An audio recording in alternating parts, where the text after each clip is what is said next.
decíamos para nuestro hermano Henry. Dios lo bendiga, ¿verdad? ¿Cómo estamos en esta tarde? Bendecidos. Bendecidos.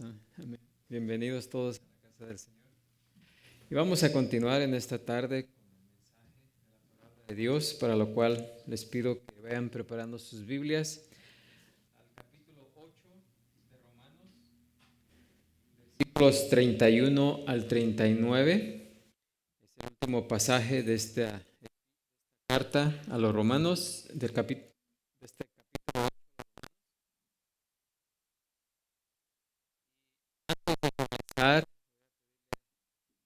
A nuestro hermano Luis que nos lleve en una oración.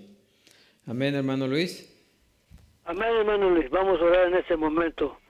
Señor, Padre del cielo y de la tierra, en este momento, Señor, estamos suplicándote y dándole gracias, Señor, por este día, Señor, que usted nos permitió. Hoy en este momento, Señor, tu siervo va a traer la palabra, la enseñanza, Señor. Le suplico, Señor, que lo unja, Señor, con el Espíritu Santo, Señor, para que esa palabra llegue a corazones sensibles, Señor. Y si no te conocen, Señor, por medio de este mensaje, Señor, que lleguen a conocerte, Señor.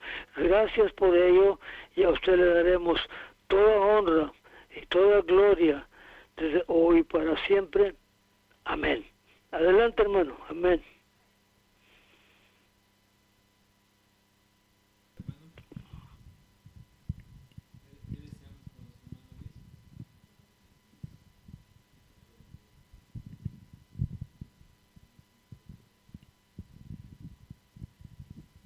Amén. Dios le bendiga, hermano. Bueno, capítulo 8 a los romanos, versículos 31 al 39, vamos a leer. Y dicen así: ¿qué pues diremos a esto? Si Dios es por nosotros, ¿quién contra nosotros? El que no escatimó ni a su propio Hijo, sino que lo entregó por todos nosotros, ¿cómo no nos dará también con él todas las cosas? ¿Quién acusará a los escogidos de Dios? Dios es el que justifica. ¿Quién es el que condenará? Cristo es el que murió, más aún el que también resucitó, el que además está a la diestra de Dios, el que también intercede por nosotros. ¿Quién nos separará del amor de Cristo? ¿Tribulación o angustia o persecución o hambre o desnudez o peligro o espada? Como está escrito: por causa de ti somos muertos todo el tiempo, somos contados como ovejas de matadero. Antes en todas estas cosas somos más que vencedores por medio de aquel que nos amó. Por lo cual estoy seguro de que ni la muerte, ni la vida, ni ángeles, ni principados, ni potestades, ni lo presente, ni lo porvenir, ni lo alto, ni lo profundo, ni ninguna otra cosa creada nos podrá separar del amor de Dios que es en Cristo Jesús, Señor nuestro. Amén. Pueden ocupar su lugar.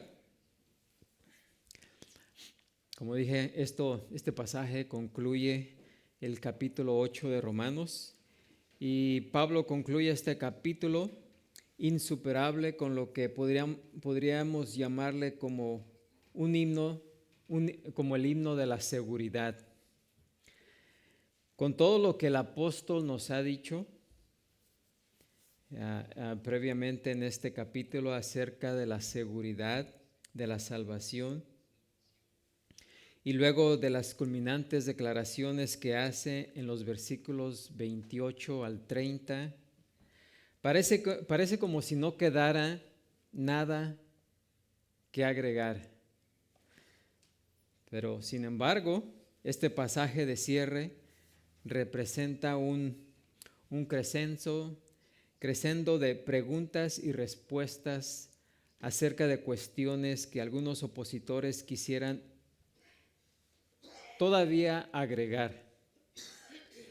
Aunque los versículos 31 al 39 dan continuidad a su argumento en defensa de la seguridad de la salvación, también adquieren el carácter de una declaración casi poética de acción de gracias por la gracia de Dios, en la cual sus hijos vivirán y se regocijarán por toda la eternidad. Y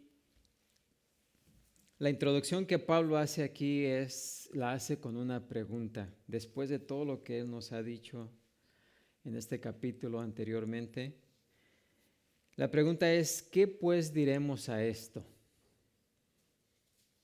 ¿Qué diremos a esto? ¿Qué pues diremos a esto? ¿Qué más podemos decir?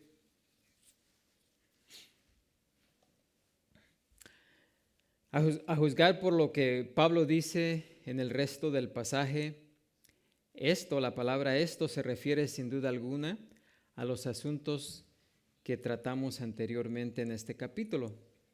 Con gran parte de lo que dicen esos versículos del 31 al 39, se relaciona con la doctrina de la expiación sustitutiva de Cristo, pero el foco específico sigue siendo la seguridad de la salvación de aquellos que creen en Cristo Jesús. Pablo se da cuenta de que muchos creyentes, temerosos aún, van a quedar con dudas acerca de su seguridad y que habrá falsos maestros listos para sacar provecho de esas dudas. Y a fin de darles a tales creyentes la certidumbre que necesitan, el apóstol revela la respuesta de Dios a dos preguntas muy relacionadas entre sí. Y estas preguntas tienen que ver con dos categorías. La categoría de personas que tal vez pudieran, por medio de ellas, hacernos perder la salvación, o cosas que pudieran tal vez ocasionarnos a perder la salvación. Así que las preguntas serían: ¿es posible que alguna persona o alguna circunstancia pudiera causar que un creyente perdiera la salvación? Bueno, después de que vimos todo lo que Pablo nos dijo acerca de la seguridad de la salvación, aquí todavía Pablo nos dice aún más, por si quedaran todavía algunas dudas. ¿Sí? Y al parecer pudiera haber algunas personas, dice los versículos 31 al 34, si Dios es por nosotros, ¿quién contra nosotros? El que no escatimó a su propio Hijo, sino que lo entregó por todos nosotros, ¿cómo no nos dará también con Él todas las cosas? Y si ven ahí siempre, ¿quién? ¿Quién acusará a los escogidos de Dios? Dios es el que justifica. ¿Quién es el que condenará? Cristo es el que murió, más aún el que también resucitó, el que además está a la diestra de Dios, el que también intercede por nosotros. Así que aquí tenemos la categoría de personas que tal vez algunos creyentes pudieran tener la duda de que por causa de ellos pudiésemos, los creyentes, perder la salvación.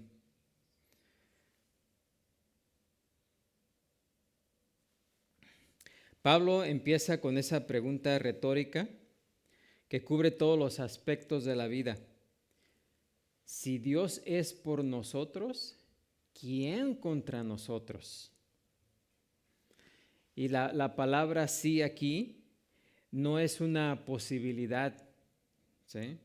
Cuando dijimos si pudiera, la palabra ahí no es de posibilidad, sino es una condición plenamente cumplida. Por lo tanto, podríamos traducir esa palabra de sí como puesto que Dios es por nosotros, o ya que, fíjense, ya que Dios es por nosotros, ¿quién contra nosotros?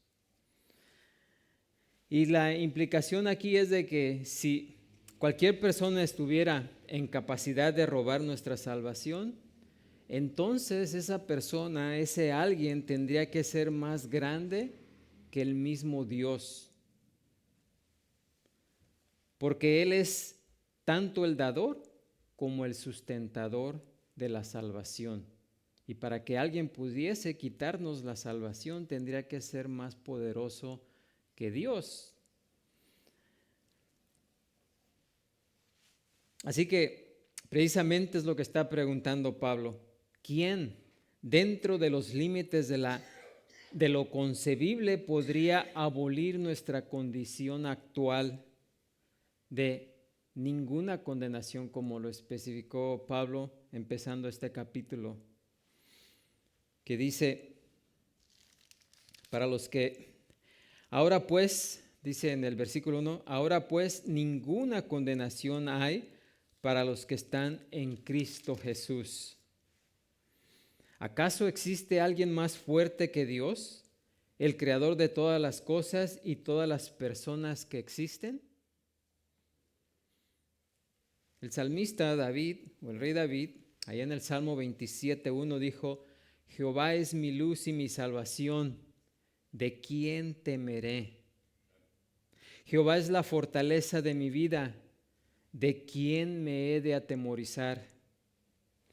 Y en otro salmo leemos en el 46, del 1 al 3 y el 11, dice, Dios es nuestro amparo y fortaleza, nuestro pronto auxilio en las tribulaciones. Por lo tanto, no temeremos, aunque la tierra sea removida y se traspasen los montes al corazón del mar, aunque bramen y se turben sus aguas y también los montes a causa de su braveza. Y el versículo 11 dice, Jehová de los ejércitos está con nosotros, nuestro refugio es el Dios de Jacob. Si Dios está con nosotros, ¿quién contra nosotros? No hay un ser más poderoso que Dios soberano y todopoderoso. Isaías también, al proclamar la grandeza inmesurable de Dios, dijo allá en Isaías 40:22, el que está sentado sobre el círculo de la tierra, cuyos moradores son como langostas, él extiende los cielos como una cortina, los despliega como una tienda para morar. Versículo 26, levantad en alto vuestros ojos y mirad quién creó estas cosas. Él saca y cuenta su ejército, a todas llama por sus nombres, ninguna faltará. Tal es la grandeza de su fuerza y el poder de su dominio.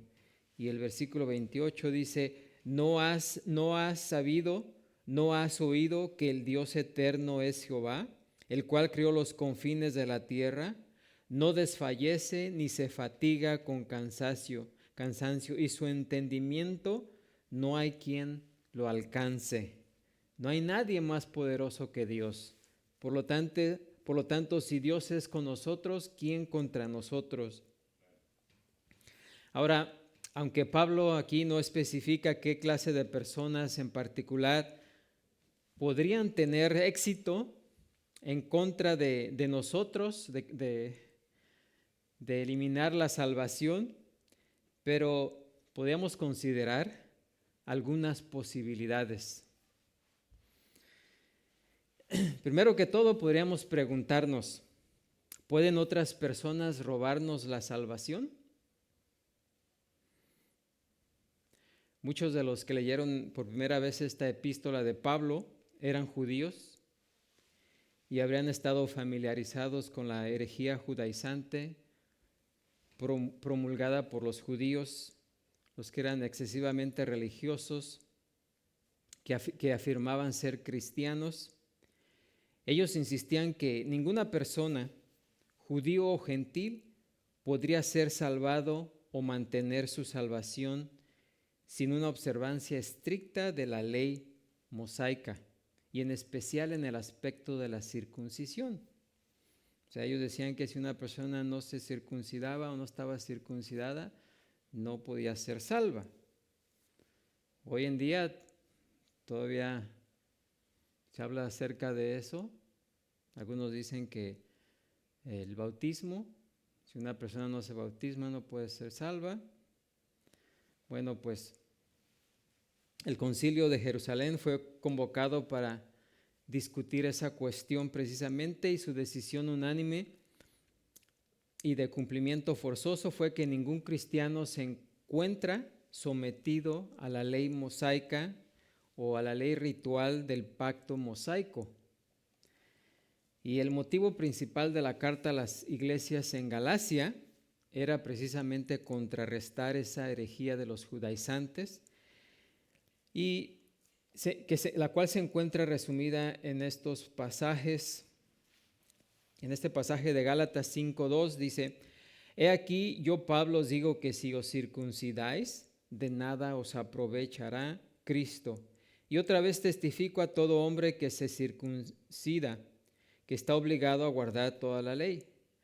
¿De Cristo os desligasteis? Los que por la ley os justificáis, de la gracia habéis caído.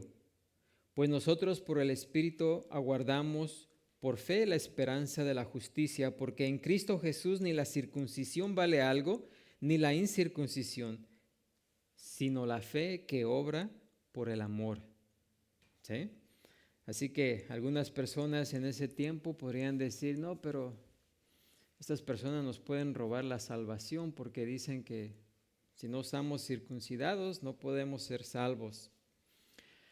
La Iglesia Católica Romana también enseña que la salvación puede perderse por cometer los llamados pecados mortales, y también se atribuye a sí misma poder tanto para conceder como para remover la gracia, pero ese tipo de ideas no tienen ningún fundamento en las Escrituras y por tanto son completamente ¿qué? Heréticas. Ninguna persona o grupo de personas, sin importar cuál sea su rango eclesiástico, puede conceder, o sea, dar o quitar o cancelar ni la más mínima parte de la gracia de Dios.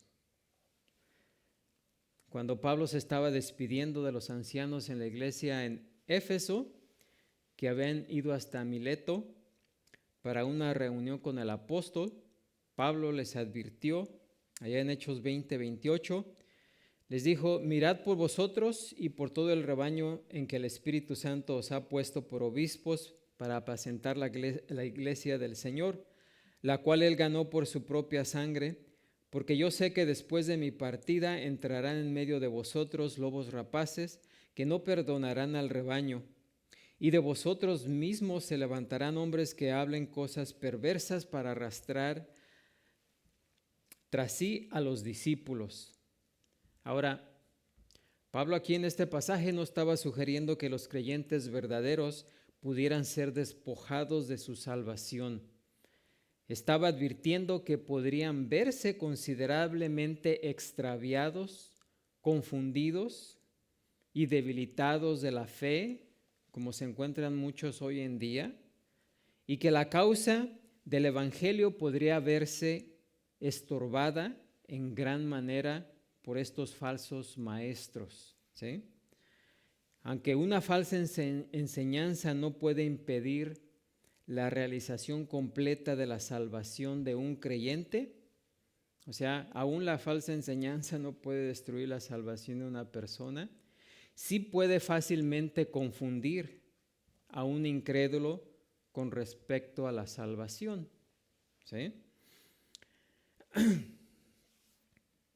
Por otra parte, alguien pudiera preguntarse: ¿podemos nosotros mismos cancelar nuestra salvación de alguna manera? En segundo lugar, podríamos preguntar si los cristianos pueden por sí mismos quedar por fuera de la gracia de Dios, cometiendo alguna clase de pecado aberrante que pudiera anular la obra divina de redención con Dios o con el Señor. Y trágicamente algunas iglesias evangelísticas enseñan que la pérdida de la salvación puede ser algo posible, pero si nosotros desde un principio no fuimos capaces de salvarnos mediante el uso de nuestro poder y esfuerzo propios, ni pudimos de alguna manera libertarnos nosotros mismos del pecado, ni siquiera acercarnos a Dios y hacernos hijos por nosotros mismos, ¿cómo pudiera ser posible que por nuestros propios esfuerzos logremos anular la obra de gracia que Dios mismo ha realizado en nosotros? Si nosotros no nos ganamos o no hicimos nada para ganar la salvación, ¿cómo podemos hacer algo para perderla? O sea, no es posible. Alguien pudiera decir, bueno, en tercer lugar, alguien se podría preguntar si Dios el Padre estuviera dispuesto a quitar nuestra salvación. Bueno, dicen, después de todo, Él fue el que nos la dio, también Él es el que nos la puede quitar. ¿Sí? Ahora, cuando leemos Juan 3:16, que dice, de tal manera amó al mundo que ha dado a su Hijo unigénito para que todo aquel que en Él cree no se pierda, mas tenga ¿qué? Vida eterna. Si existe alguien que pueda quitar la salvación, necesariamente tendría que ser aquel que la dio. ¿Sí? Podríamos argumentar en cierto sentido teórico que Dios es soberano y omnipotente, y claro, Él podría quitar la salvación si lo quisiera hacer. Pero la idea, fíjense, la idea de que Él quisiera hacer eso es completamente ajena a las Escrituras, incluso en el texto de esta sección. Y como respuesta a esa clase de insinuaciones, Pablo plantea esta pregunta. Fíjense, porque alguien puede decir, bueno, Dios la dio, Dios la puede quitar. Pero Pablo, para deshacer esa insinuación, dice, el que no escatimó ni a su propio Hijo, sino que lo entregó por todos nosotros, ¿cómo no nos dará también con Él todas las cosas? ¿Sí? ¿Cómo podría ser posible que Dios estuviera dispuesto a sacrificar a su Hijo, a su propio Hijo, por amor a quienes creen en Él, y después expulsar de su familia y de su reino a algunos de esos creyentes comprados a precio de sangre? ¿Cómo podría ser eso posible? ¿Acaso Dios haría menos por los creyentes después de haber sido salvos en comparación a lo que hizo por ellos antes de la salvación? ¿Haría lo menos por sus hijos de lo que hizo por sus enemigos? Fíjense, si Dios nos amó mientras estábamos todavía muertos en nuestros delitos y pecados, hasta el punto de haber entregado a su propio Hijo por todos nosotros, y esto es cuando éramos enemigos de Él, cuando estábamos apartados de Él, cuando estábamos muertos en nuestros delitos y pecados, Él estuvo dispuesto a dar su propio Hijo. ¿Estaría dispuesto a darnos la espalda ahora después de habernos limpiado de pecado y habernos hecho justos delante de Él? Isaac, como saben, fue una prefigura de Cristo en el Antiguo Testamento, un tipo y figura.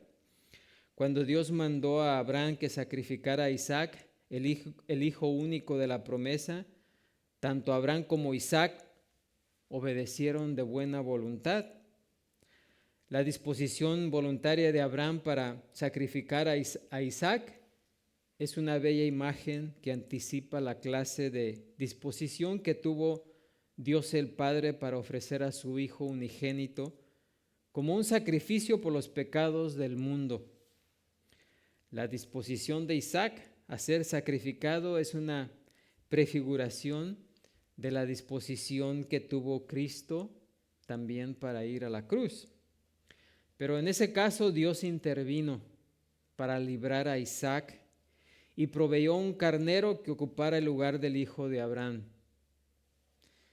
Ok, ese es el tipo y la imagen. Sin embargo, en ese punto, la analogía pasa de la comparación al contraste. Porque Dios, dice, aquí es donde entra, porque Dios no escatimó ni a su propio hijo. ¿Sí? Dios le detuvo la mano por medio de un ángel a Abraham, pero Dios no se detuvo. ¿Sí? Dios sí sacrificó a su hijo. O sea, no escatimó ni a su propio hijo, sino que lo entregó por todos nosotros. Y se estuvo dispuesto a dar a su hijo cuando nosotros éramos enemigos de él, cuando estábamos muertos en delitos y pecados. Eso sería lo máximo. ¿No haría lo menos ahora para mantenernos salvos? Isaías también nos dice ahí en Isaías 53:4, ciertamente llevó él nuestras enfermedades y sufrió nuestros dolores, y nosotros le tuvimos por azotado, por herido de Dios y abatido. Mas él herido por nuestras rebeliones, molido por nuestros pecados, el castigo de nuestra paz fue sobre él, y por su llaga fuimos nosotros curados. Todos nos descarriamos, en el versículo 10, ¿verdad? Nosotros nos descarriamos como ovejas, mas Jehová cargó en él el pecado de todos nosotros.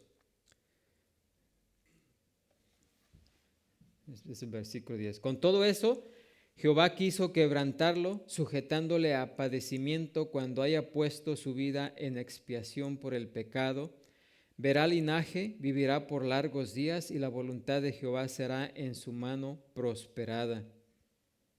Así que el sacrificio de Jesús en la cruz no solamente es el fundamento de nuestra salvación, sino también de nuestra seguridad. Y debido precisamente a que el Padre nos amó tanto mientras todavía estábamos bajo condenación, 2 Corintios 5:21 dice, al que no conoció pecado, por nosotros lo hizo pecado, para que nosotros fuésemos hechos justicia de Dios en él. ¿Sí?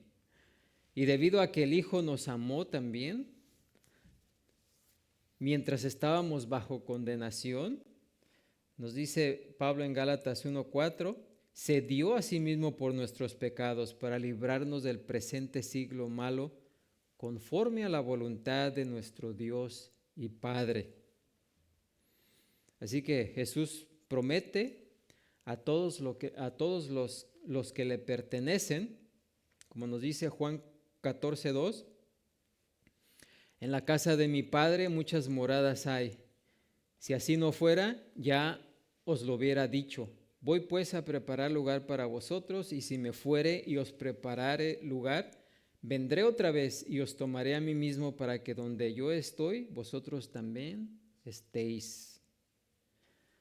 Así que el Señor no permite en absoluto que uno solo de sus hijos se pierda otra vez, sino que promete a cada uno de ellos un hogar eterno en su presencia eterna.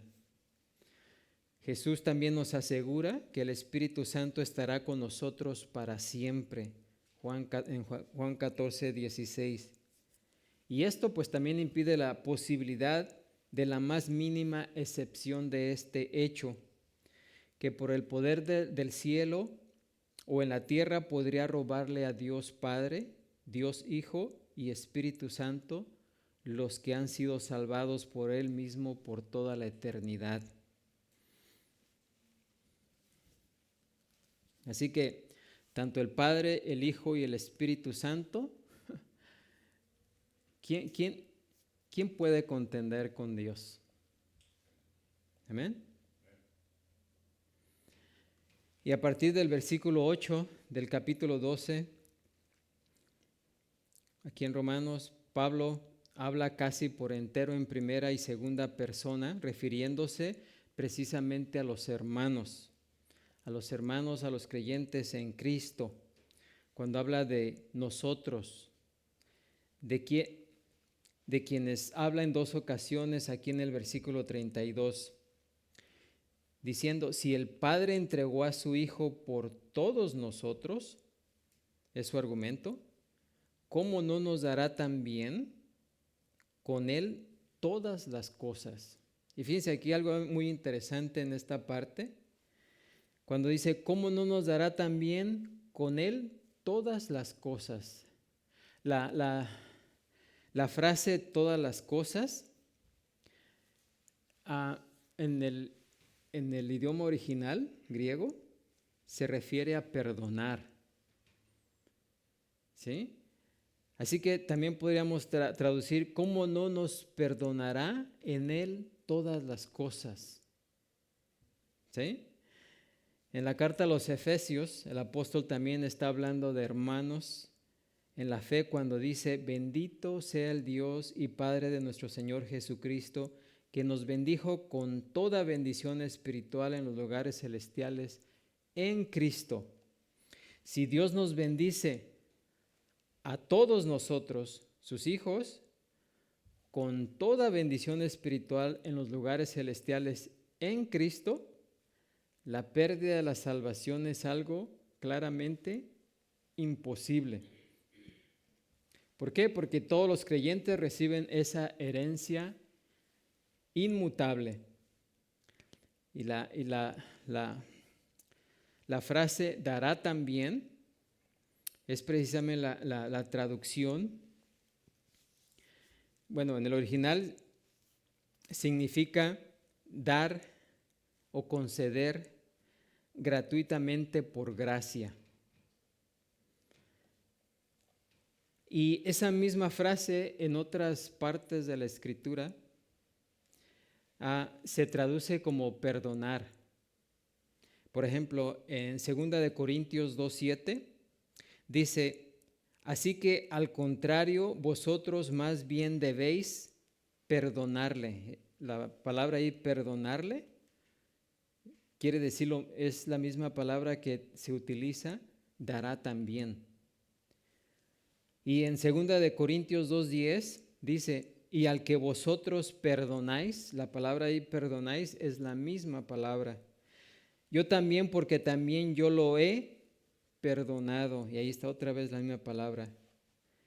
Si algo he perdonado, otra vez, por vosotros lo he hecho en presencia de Cristo. Y en 2 Corintios 12:13 también dice, porque en que habéis sido menos que las otras iglesias, sino en que yo mismo no os he sido carga, dice Pablo, perdonadme este agravio.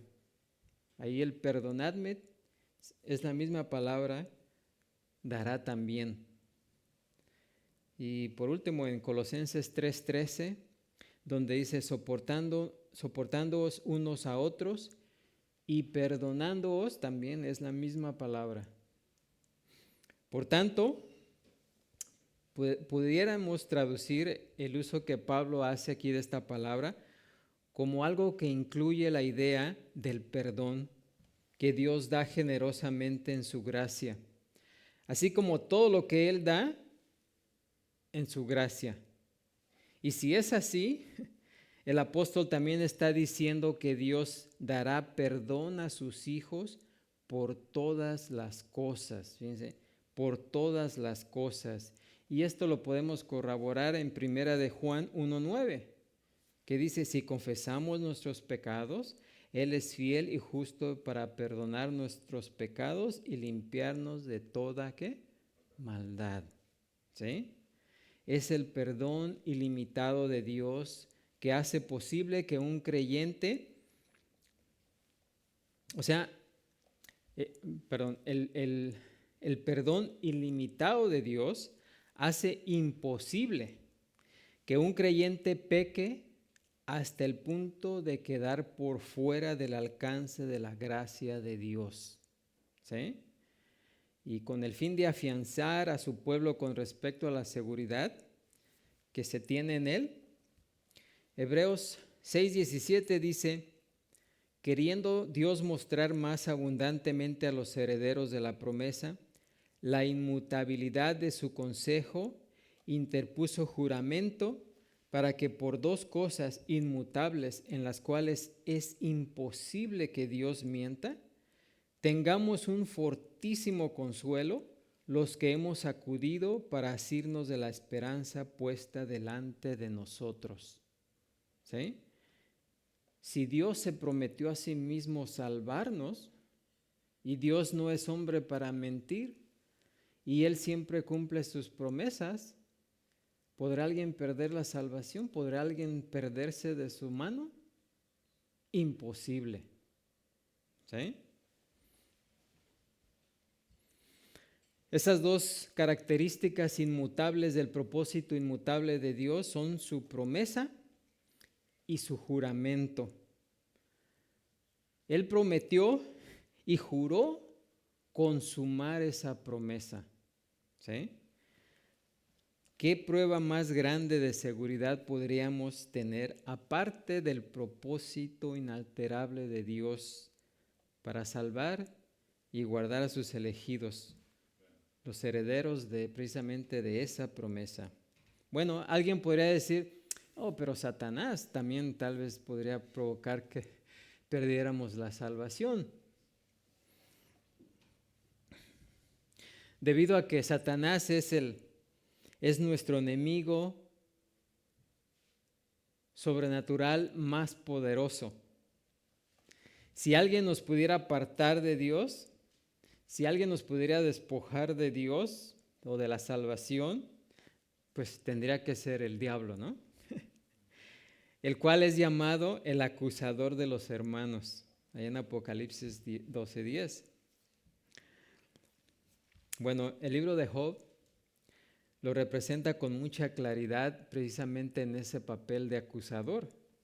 Nos dice allá en Job 1:8 al 11, dice, y Jehová dijo a Satanás, ¿no has considerado a mi siervo Job, que no hay otro como él en toda la tierra, varón perfecto y recto, temeroso de Dios y apartado del mal?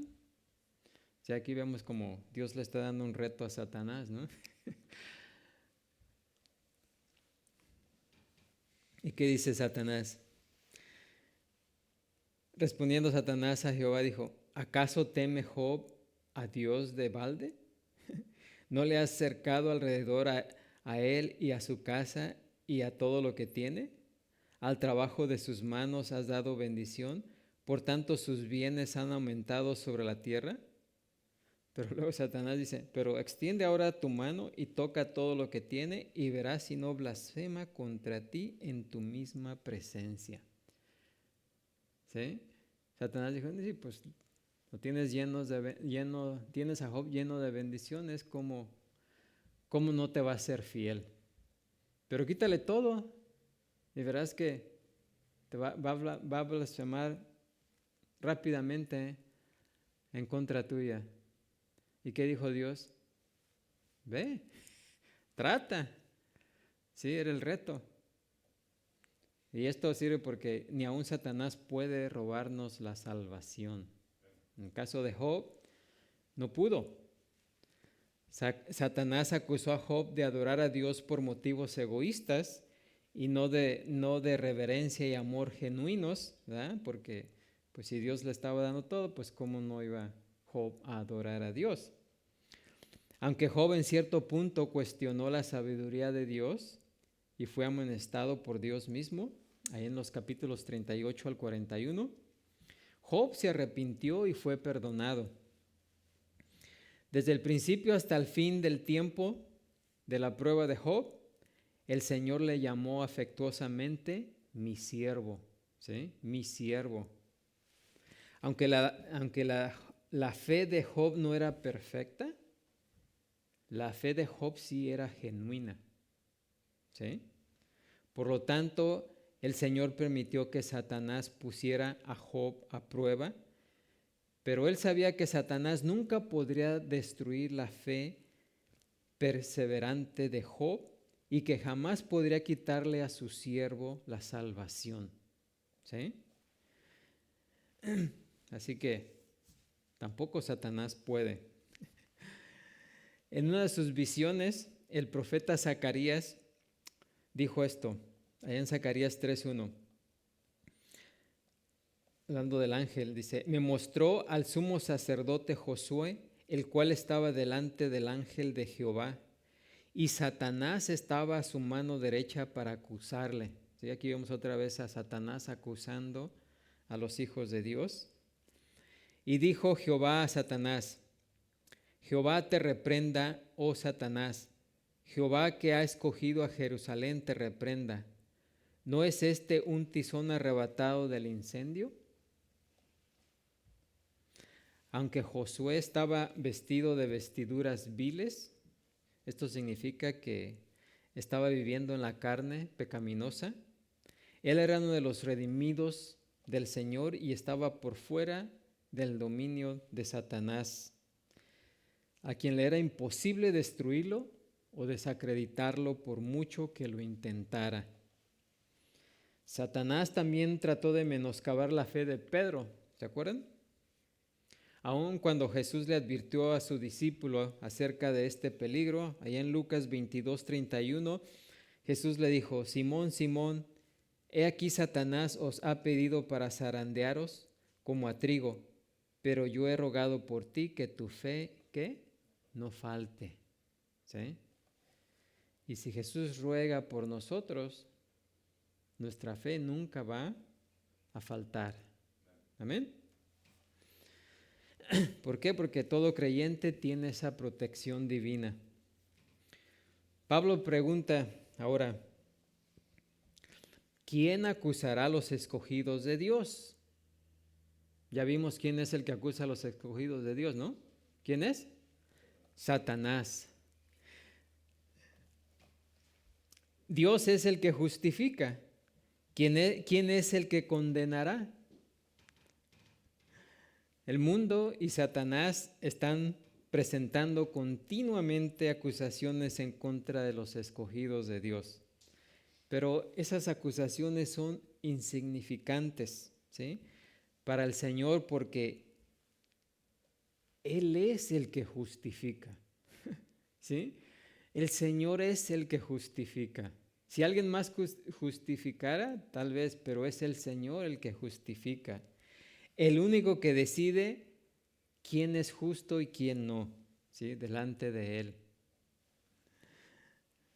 Así que, si el juez ha declarado que sus hijos son sin culpa por la eternidad y ya no se encuentran bajo condenación, el único que condenará, ¿sí? Porque Él es el único que condenará. Dios concibió la ley, Dios reveló la ley, Dios interpreta la ley, aplica la ley y por medio del sacrificio de su Hijo, todas las demandas de la ley han sido cumplidas a favor de los que confían en Él. ¿Sí?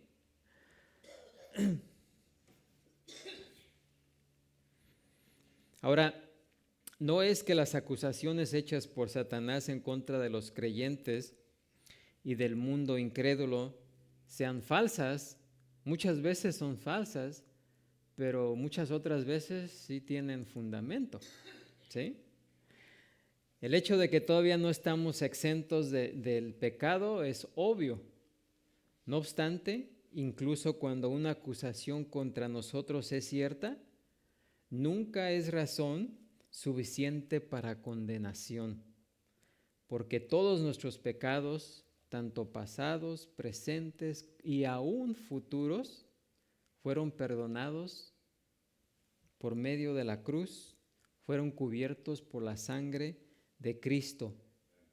Y nosotros ahora estamos vestidos y cubiertos completamente por su justicia. Bueno, alguien más podría decir, ¿y qué tal el Señor? El Señor podría quitarnos la salvación. Pablo siempre se está anticipando a lo que alguien podría decir, no, pues tal vez el Dios mismo que nos dio la salvación no la puede quitar. Satanás Tal vez alguien podría argumentar, oh, Jesús mismo podría hacerlo. Alguien podría preguntar si nuestro Salvador mismo estaría dispuesto a retirar su salvación de nosotros.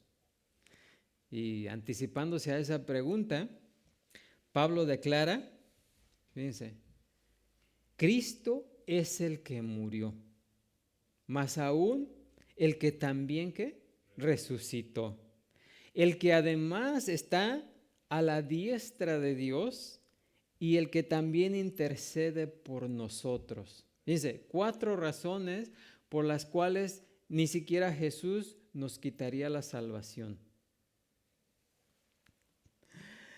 Porque es debido a que Él sigue haciendo intercesión por todos los creyentes, los escogidos de Dios. Nadie los arrebatará de su mano, como dice Juan 10:28. Si Cristo quita nuestra salvación, o si Cristo quitara nuestra salvación, sería como si Él obrara en contra de sí mismo y anulara su propia promesa. Cristo no ofrece una vida espiritual temporal, sino una que es, ¿qué? Eterna. Él no podría conceder la vida eterna y luego quitarla, porque entonces eso demostraría que la vida que dio no era ¿qué? Eterna. ¿Sí? Así que en el versículo 34 Pablo revela 4 realidades que protegen nuestra salvación en Jesús. Primero, él dice, Cristo murió. ¿Sí? Cristo murió. En su muerte Él tomó sobre sí la paga de todos nuestros pecados. En su muerte Él sufrió la condenación que nosotros merecíamos, pero de la cual hemos sido librados para siempre. La muerte de Jesús a nuestro favor es la única condenación que jamás conoceremos. En segundo lugar, dice Pablo, Cristo también resucitó. Resucitó de los muertos. Y esta es la prueba definitiva de su victoria sobre el pecado y sobre su castigo supremo, que es ¿qué? La muerte. Como les digo continuamente, la tumba no pudo encerrar a Jesús, porque Él había conquistado ¿qué? Él conquistó la muerte. Y su conquista sobre la muerte imparte vida eterna a toda persona que confía en Él. Y como Pablo nos ha declarado antes en esta carta, Cristo, allá en Romanos 4:25, Cristo fue entregado por nuestras transgresiones y resucitado para nuestra justificación. Su muerte pagó el precio por nuestros pecados y su resurrección da la prueba absoluta de que el pecado fue ¿qué? Completamente pagado. Si Cristo no hubiese resucitado, ¿qué dice Pablo?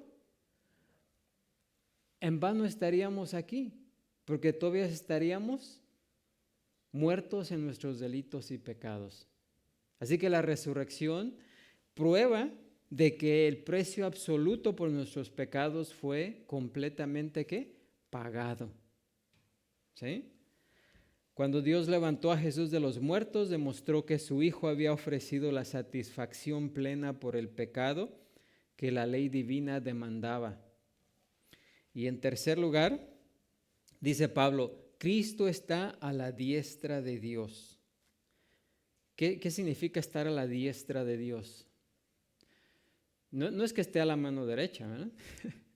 Aunque así es, pero significa que tiene todo el poder.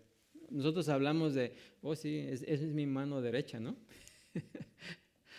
Si tenemos a alguien que nos ayuda y hace todo por nosotros, le decimos, oh sí, Él es mi mano derecha, ¿no? Bueno, Cristo está ¿qué? A la diestra de Dios, tiene todo el poder, ¿sí? Puesto que Él se humilló a sí mismo, haciéndose obediente hasta la muerte y muerte de cruz, nos dice Pablo en Filipenses 2:8 y 9, Dios también le exaltó hasta lo sumo y le dio un nombre que es sobre todo nombre. ¿Sí? David predijo ese glorioso acontecimiento cuando escribió ahí en el Salmo 110:1. Jehová dijo a mi Señor, siéntate, fíjense aquí también, siéntate a mi diestra hasta que ponga a tus enemigos por estrado de tus pies. ¿Sí? Fíjense que en el templo o en el tabernáculo no había lugar para el sumo sacerdote para que se sentara, no había silla. Porque los sacrificios ejecutados allí por los sacerdotes nunca terminaban, ¿sí? Nunca terminaban de hacerse. Era solamente eso era solamente una imagen de aquel sacrificio verdadero, único y perfecto, que el Hijo de Dios iba a realizar un día. Y el escritor de Hebreos explica, allá en Hebreos 10:11, todo sacerdote está día tras día ministrando y ofreciendo muchas veces por los mismos sacrificios que nunca pueden quitar los pecados. Pero Cristo, habiendo ofrecido una vez para siempre un solo sacrificio por los pecados, se ha ¿qué? Sentado a la diestra de Dios. ¿Sí? Así que el hecho de que Cristo esté sentado a la diestra de Dios es que ya no hay más sacrificio. Ya se hizo el sacrificio debido, todo se pagó. Amén. Y en cuarto lugar, Cristo también intercede por nosotros. Aunque su obra de expiación quedó por completo consumada, terminada, su ministerio continuo de intercesión por los salvados a través de su sacrificio continuará sin interrupción hasta que cada alma redimida esté segura en el cielo. Tal y como Isaías lo había profetizado en Isaías 53:12, dice, Él derramó su vida hasta la muerte y fue contado con los pecadores, habiendo Él llevado el pecado de muchos y orado por los transgresores. ¿Sí? Y Hebreos 7:25 dice, Jesucristo puede también salvar perpetuamente a los que por Él se acercan a Dios, viviendo siempre para interceder, ¿sí? viviendo siempre para interceder por ellos. Los sacerdotes del Antiguo Testamento morían y tenían que ser reemplazados. Pero Cristo es eterno y por toda la eternidad va a seguir intercediendo por nosotros hasta que estemos allá con Él. Amén. Si entendemos que Cristo murió en la cruz para salvarnos del pecado, entendemos lo que significa estar seguros en su salvación. Si creemos que Dios nos amó a tal punto cuando nosotros todavía éramos pecadores perdidos e impíos, y que envió a su Hijo a morir en la cruz para acercarnos a Él, ¿cómo podríamos creer que después de ser salvos su amor no será lo suficientemente fuerte como para mantenernos salvos? Y si Cristo, eso es hablando del Padre, y si Cristo tuvo poder para redimirnos de la esclavitud al pecado, ¿cómo podría carecer de poder para preservar nuestra redención o salvación? Cristo, el sacerdote perfecto, ofreció un sacrificio perfecto para hacernos perfectos, ¿sí? Por ende, negar la seguridad del creyente equivale a negar ¿qué? La suficiencia de la obra de Cristo, ¿sí? Negar la seguridad del creyente equivale a entender mal el corazón de Dios, entender mal el don de Cristo, entender mal el significado de la cruz y entender mal el significado bíblico de la salvación. Incluso cuando pecamos, después de ser salvos, nos dice Juan, si confesamos nuestros pecados, Él es fiel y justo para perdonar nuestros pecados y limpiarnos de toda maldad, porque en Él abogado tenemos para con el Padre a Jesucristo el justo. 1 Juan 2:1. Así que cuando pecamos, nuestro Señor intercede a nuestro favor y acude a nuestra defensa en contra de Satanás y de cualquier otro que traiga acusaciones en contra de nosotros. ¿Por qué? Dice Pablo en Romanos 8:33, poderoso es Dios para hacer que abunde en vosotros toda gracia. Así que, fíjense, ¿cómo concluye Pablo este capítulo 8 de Romanos? Y no vamos a alcanzar a cubrirlo todo, nos vamos a quedar ahí, pero creo que nada ni nadie nos puede separar del amor de Dios. Y ya Pablo nos ha dado un sinnúmero de cosas, ¿verdad?, que aseguran esa salvación. Y todavía vamos a ver algunas más antes de que termine este capítulo. Pero solamente podemos concluir que el que está en Cristo tiene ¿qué? Vida eterna. Y no la puede perder. ¿Amén? Por ningún motivo. Bueno, vamos a ponernos de pie, vamos a ser despedidos en esta tarde orando.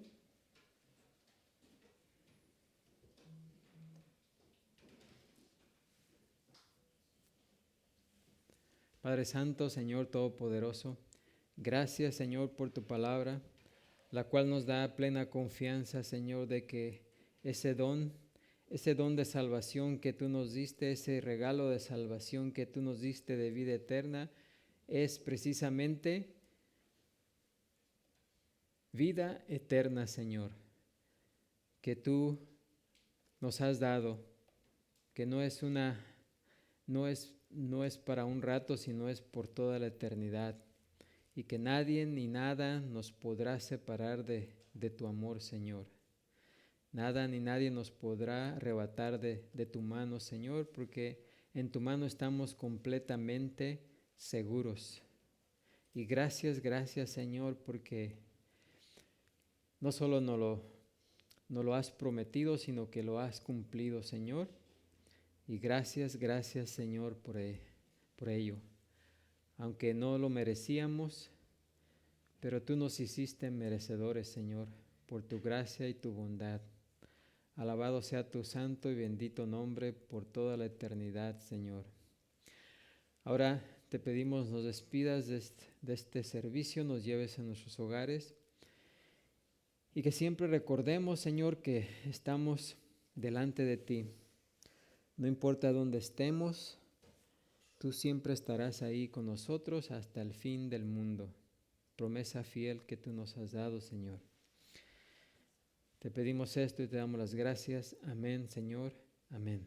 Y así podemos decir todos juntos, la gracia de nuestro Señor Jesucristo sea con todos vosotros. Amén. Dios los bendiga.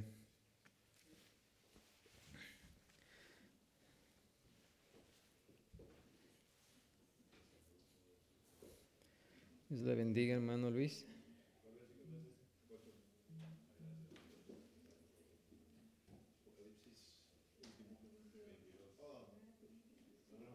¿Me escucha, hermano?